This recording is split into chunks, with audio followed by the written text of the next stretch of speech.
How's it going, everyone? This is Josh here with a video on my testimony.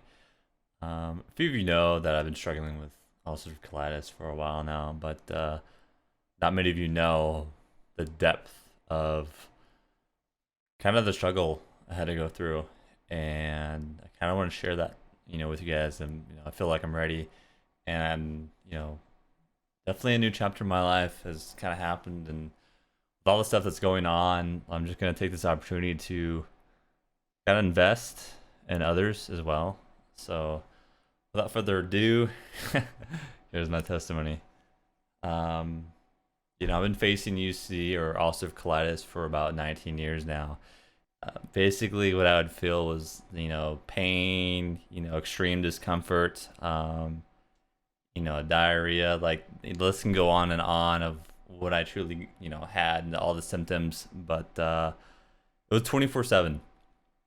And I don't know about you guys, but you guys get injured, you guys feel sick, eventually you get over it. But with, an autoimmune disease like ulcerative colitis or Crohn's or, something similar to that, like it's 24/7. And you wake up, it's still there, you still feel the pain, you still feel the extreme discomfort, and it's non-relenting. So I mean, you could just it was not fun going through that the whole time. But before I kind of figured out what it was, I kind of hid it for 2 months, and I didn't tell my parents, I didn't tell my siblings or anything like that, because I was really shy. Like I was like one of the shyest people.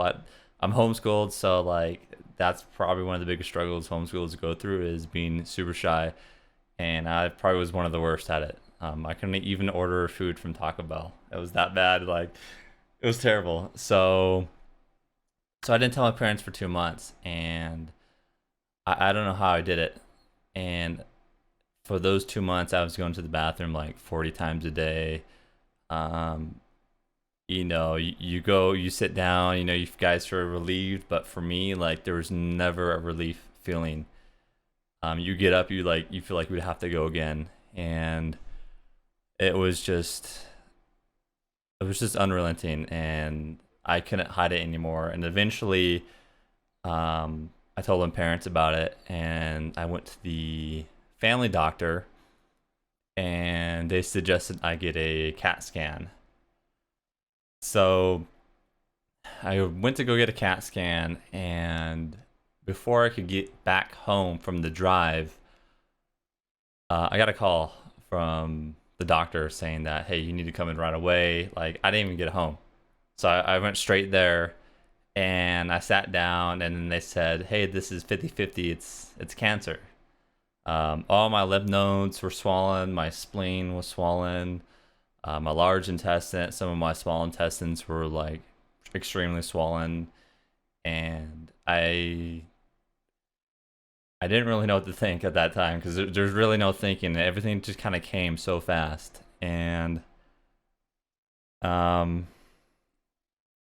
they sent me right afterwards to the emergency room. It was that bad, and they ran a bunch of tests on me for a few days, and they finally did a colonoscopy on me, and they found out it was also colitis, or UC.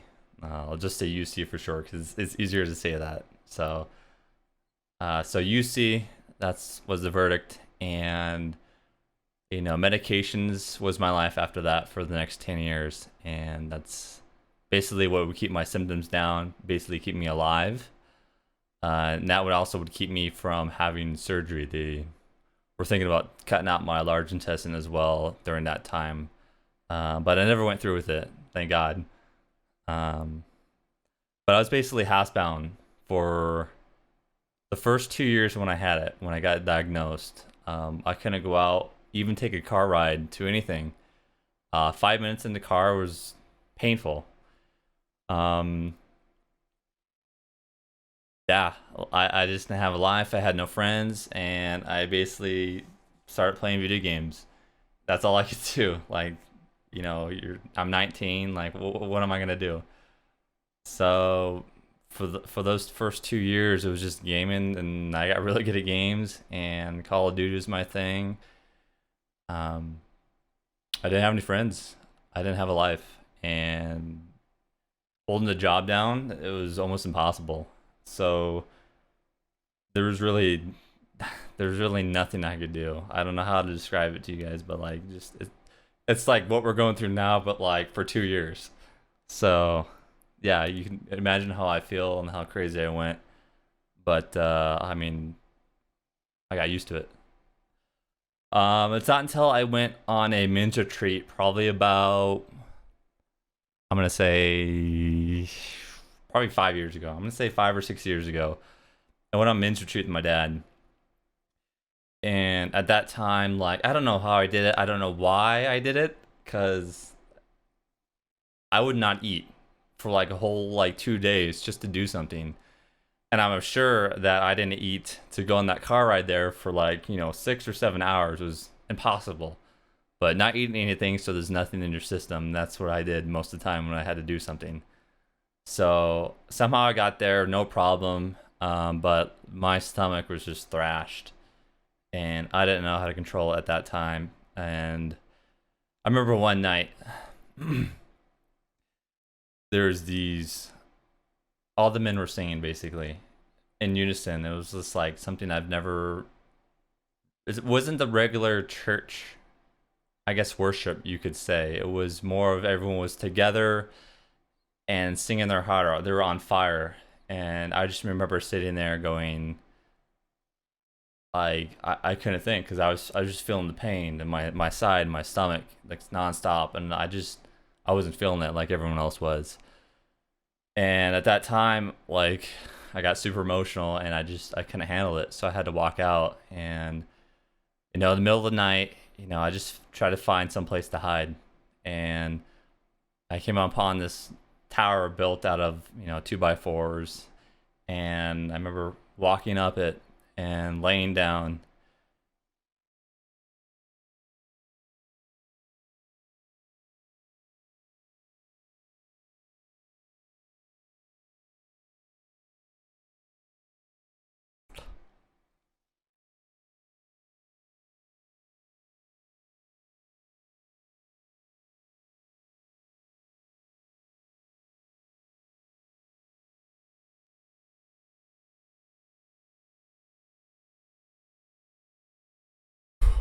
Still gets me.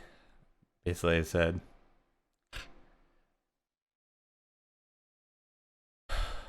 God, please help me. All right, I can do this.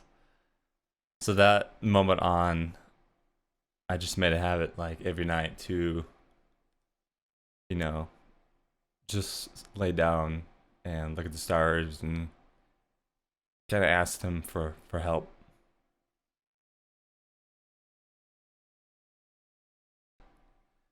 Can't even talk right now. I just felt so deprived and just so desperate. I just wanted to have a normal life, and I just couldn't. I wanted to feel at least some form of comfort. All right, moving on. There was a moment for about 2 years of my life where I was feeling okay, and you know, I kind of had a social life again. I was coming back, doing things, and for the most part, even though I still felt my disease and it was with me, I could manage. I was also taking another form of medication called immunosuppressants, like biologics and stuff like that. And I was taking it like, intravenously, like IV.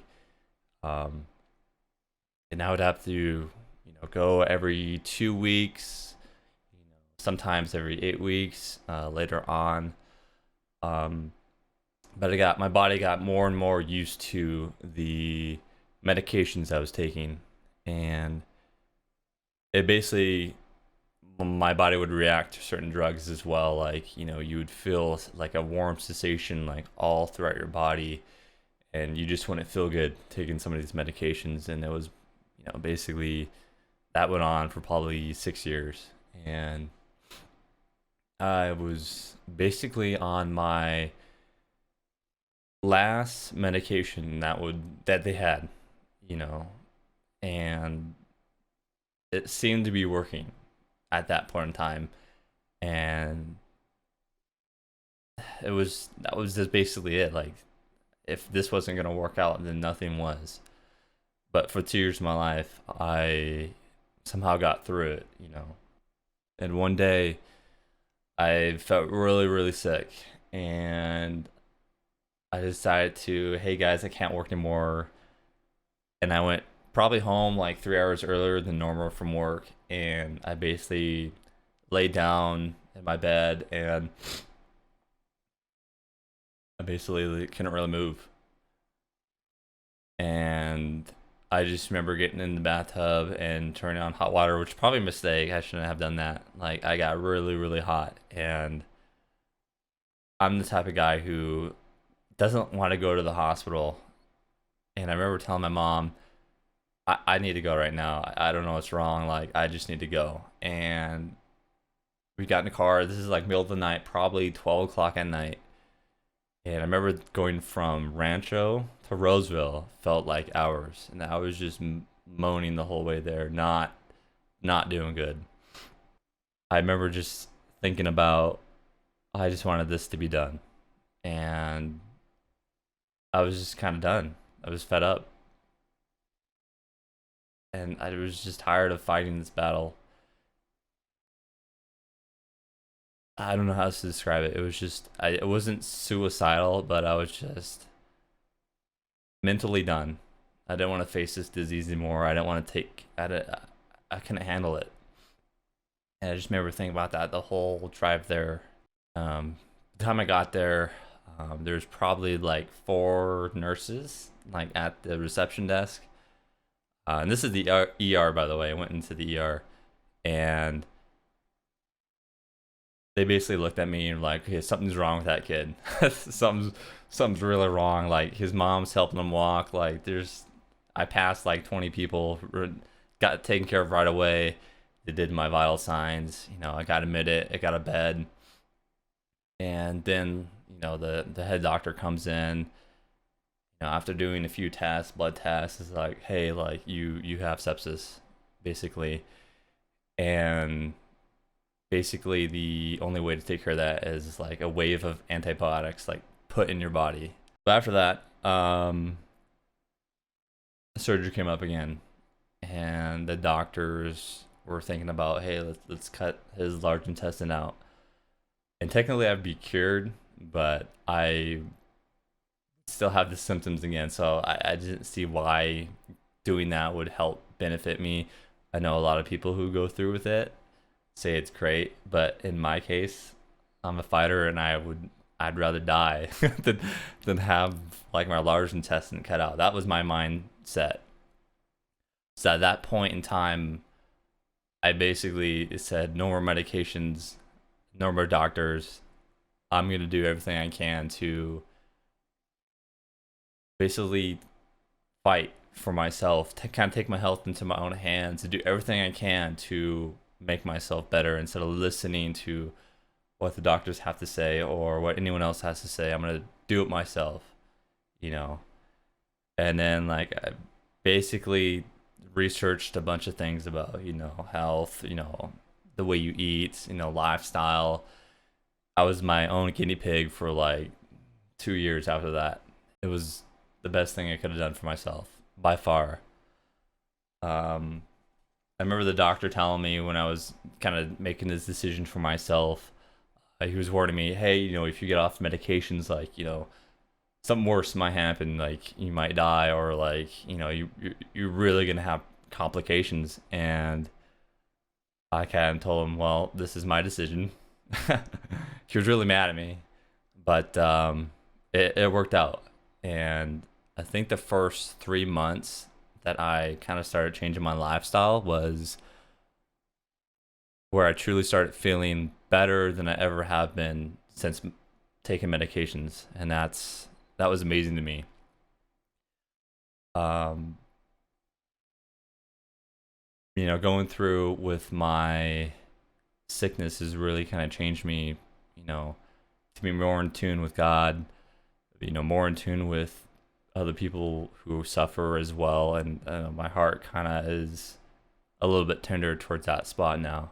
Looking back at it now, God has always comforted me, my time of need, and He's given me life when I only thought there was death, and He's given me a story to share when I thought I didn't have a story. Um, Basically doing nothing for 10 years. How can you get a story off that? And here I am sharing my testimony with others, and I've talked to other people about it, and it's crazy the amount of impact I have on other people. It's really something. Um, I mean, everyone lives with a certain amount of pain in their life, but I chose to embrace my pain. I didn't bury it. You know, I took responsibility and did something about it. And the same is true for a lot of things that we, have problems with, either problems at work or life or, anything that you could think of. You have to embrace it and, work your way out of it, or, work towards something. That's one thing I've, picked up on going through this disease, and kind of God helped me out. Um, and also sometimes, well, most of the time I'm finding out is the easy route is not always the best route. When you refine gold, there's a lot of impurities in it. And when it goes to like extreme heat and, starts separating that like impurities out, and you get a more refined, more pure metal. And that's kind of like what God went through with me, is even though it was painful, He refined me, and I wouldn't change it, and I still wouldn't change it now. So there you have it, everyone. There is my testimony. Thank you guys for sticking around all 20 minutes. I know it's quite long, but I think it's worth sharing. Moving on from here, I've made a website. There's going to be a link down below that you guys can click on, and it will direct you there. But it has more of my written testimony out, and the emotions and more detail of what I went through with my disease and my walk through with God. It's a good read. I think you guys should check it out. But moving on from here as well, I'm going to be posting more videos about, probably the next one's going to be about how I got through it, what I did to kind of, make myself healthier both physically and spiritually. I think that's important. I think people would appreciate that too. And also videos in the future about kind of the times and seasons that we're going through. It's kind of crazy what's going on, and I think God's kind of talking to us about, stepping up and being more bold and, unwavering in faith. And that's kind of what I want to do right now, is this is the start of it, is sharing my testimony. I appreciate you guys coming over here, checking out my video. Subscribe. If you guys want to share it to anyone, go ahead. If you want to copy paste or send my link, my website about my testimony, you guys can go ahead and do that too. I do not mind it. I actually would appreciate it. So thank you guys for watching, and I'll see you guys next time. Have a good one.